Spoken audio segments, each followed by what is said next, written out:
फेरि पनि स्वागत छ हजुरहरूलाई नेपाल स्वराज ब्लगमा। म आज चाहिँ सगरखण्डको तपाईँहरूलाई थुक्पा बनाएर देखाउँछु। लेदो बनाएको छ र ग्राइन्डरमा हालेर पिसेको। अब हेरौँ प्रोसेस कस्तो हुँदो रहेछ है साथीहरू।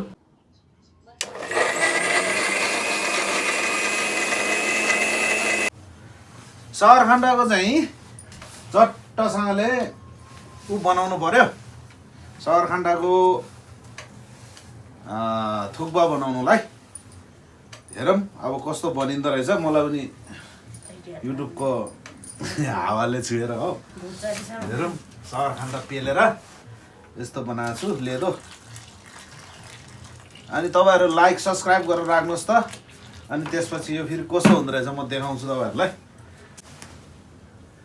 ओहो यस्तो लेदो भएछ ऊ फुलिँदो रहेछ है। हेरौँ है त।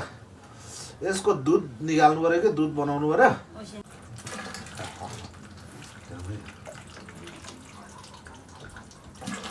सगरखण्डको दुध निकाल्नु पऱ्यो।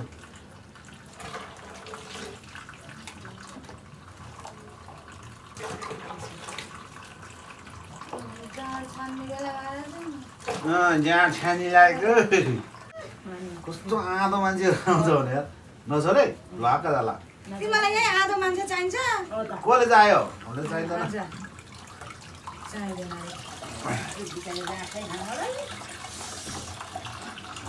म यहाँ भर्खर आएको।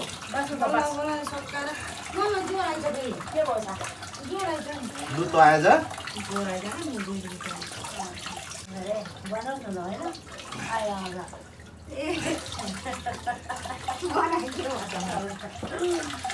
उयो बत्ती बाल्दै सुषमा उयो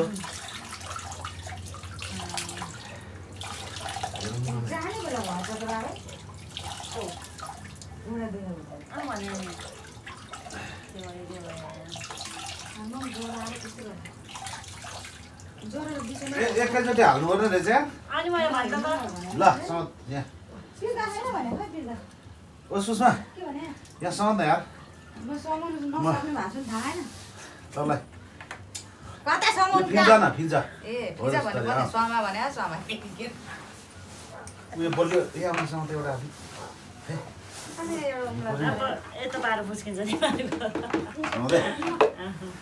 अलिक खाला समाए म त सक्दिनँ। केमा पिने होला?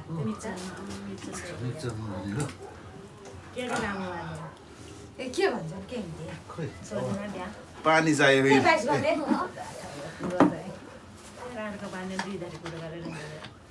के मलाई 22 गते भने त अलि बराइको 22 गते भन्दा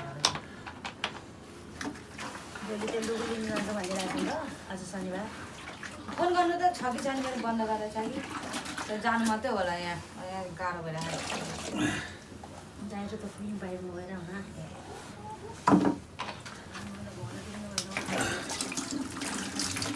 बेहुलीको सानिया मात्रै हेर्दा अब म चाहिँ किन हुने होला त है? सानामा भयो भने के भयो त? खाँचो टर्ने चाहिँ हो। हामीले खाँचो साँचो टराउनु चलाउँछ है। अनि म डेपकाडा हानिदिन्छु है फेरि।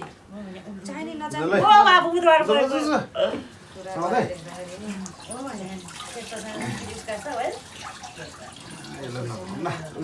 के रे के भनेर आज मलाई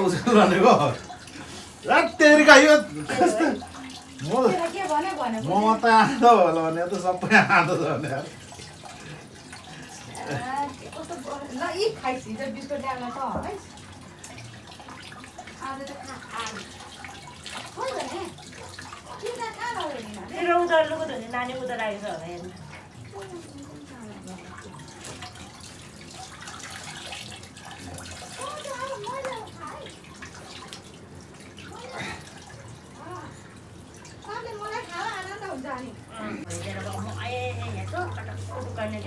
अनि कहाँ चाहिँ गएर आज अनि कटाकुटु गऱ्यो होला नि त। भइरहेको भन्दैछु झन् त्यो कुमार क्या कस्तो भएछ बोल्दैन है? म बोल्नु त बोल्छ दादा जस्तो जाने आज 2-3 महिना तपाईँ भने जान्छ चितिन्छ हो दबाई खाने भनेर आज सुईबाट दबाई ल्याइरहेछ त्यो निल्नु पऱ्यो भने यसले खाँदै खाँदैन हेरिरहन फाल्छ त्यो दबाई के चाहिँ भएको हाच्चिल साल मात्रै छ हाम्रो बाउहरूले बुढो देखेछ अनि बिरामी भएपछि त बुढो देखिहाल्छ नि हाम्रो नि बाउ हस्पिटल त्यस्तो हाम्रो बाउलाई पनि बुढो तपाईँको औषध दिनु न मलाई अलिकति हाम्रो बाउ नि ब्लड क्यान्सर भएछ यहाँ फोन गरे गर्नुपर्छ अनि ब्लड क्यान्सर तैँले हालिदिन्छ र के हो अर्को बाउ उसले ब्लड हालिदिन्छ होला अनि फोन गरे गरेर हस्पिटल लानुपर्छ नि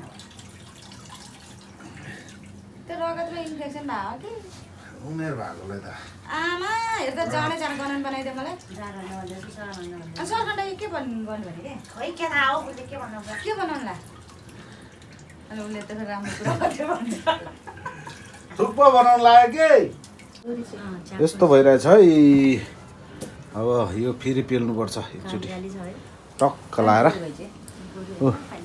हेर्ने दर्शकहरू चाहिँ यस्तो छ अनुहार न दनुहार पाण्डव सुनुहार भने जस्तो यो पहेँलो पानी चाहिँ फाल्नुपर्छ है त अब यो यतिको सकरखण्डको दुध अब 5-6 घन्टा जति त्यतिकै राख्नुपर्छ है त अब यो 5 घन्टापछि फेरि अर्को प्रोसेसमा जानुपर्छ अब यसको पानी चाहिँ हामीले सर्लक्क फाल्यो हिजो बेलुका हामीले राखेको बिहान यस्तो भयो माथिको पानी फालिसकेपछि यो बाँकी रहन्छ यस्तो हुन्छ है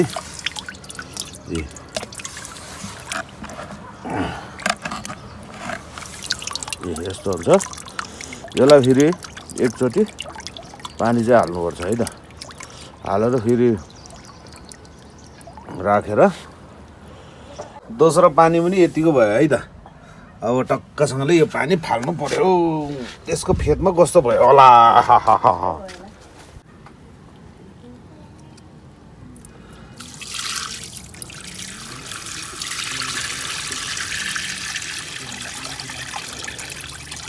अघि बिहान फेरेको 6 बजे पानी यस्तो पो भएछ है ल पिठो जति सबै फेदमा बस्यो तेरिको भिटै भएन कि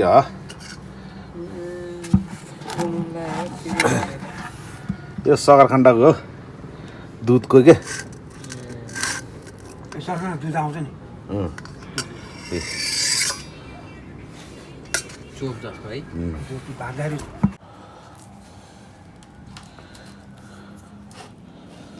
ओहो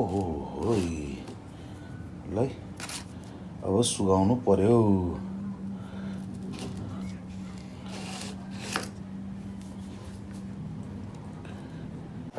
यो चिज चाहिँ जति बनाउँदाखेरि थोरै देखिन्छ नि तर सुक्दै गएपछि झन् धेरै धेरै देख्छ अघि एक थाल देखेको थिएँ होइन अहिले एक नाङ्लो भयो नि त होइन र बनाउने बेलामा पनि यो लगभग 1 डल्लो बराबर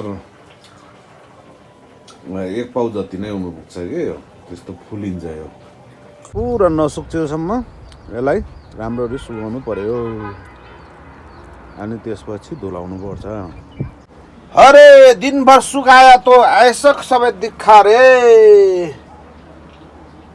यहाँ पर्छ ओ माइला बाजे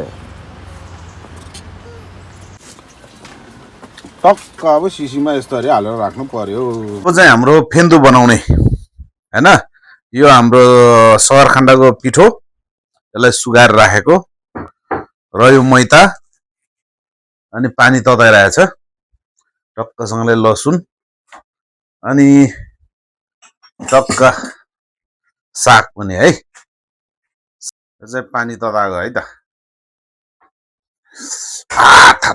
पानी तातो अब यसलाई केले फिट्ने त दाबिलोले फिटेर हेरौँ कि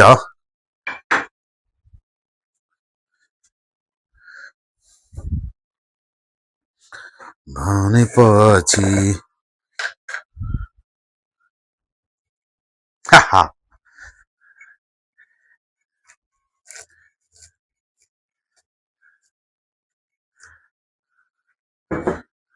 थोरै हाल त धेरै हुन्छ भन्थ्यो हेरौँ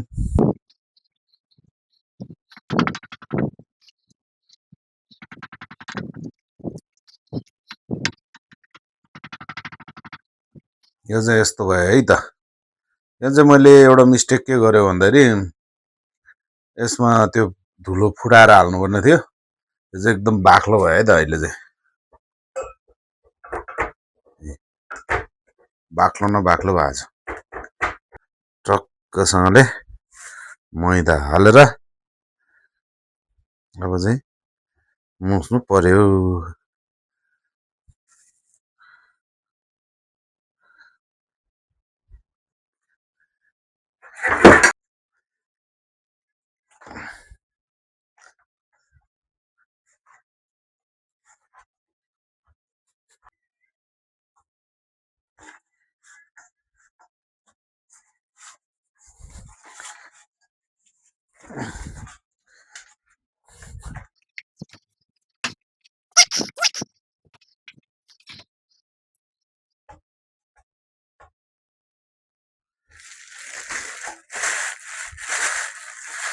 एउटा कुरो चाहिँ के बुझ्यो भन्दाखेरि यो यस्तो डल्लो हुँदो रहेछ होइन यो फुटाउनु पर्ने रहेछ यो चाहिँ नफुटा अब यो चाहिँ फुटाएर राख्नु पर्यो क्या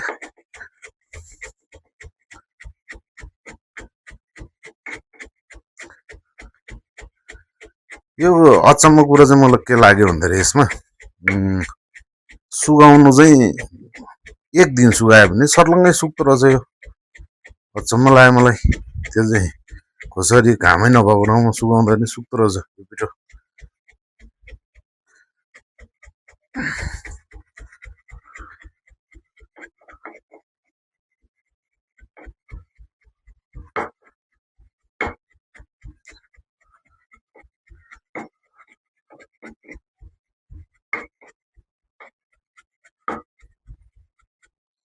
ल क्याबाकैमा क्याबा भन्ने जस्तो भयो टिम्बुर र खुर्सानी है त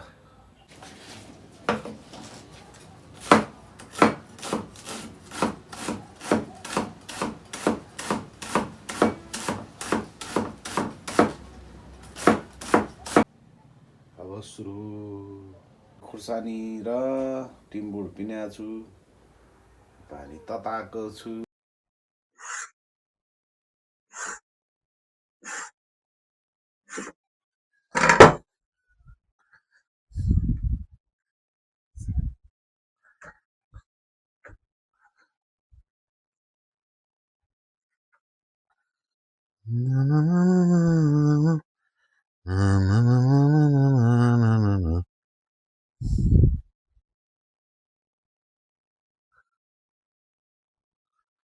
लौ तब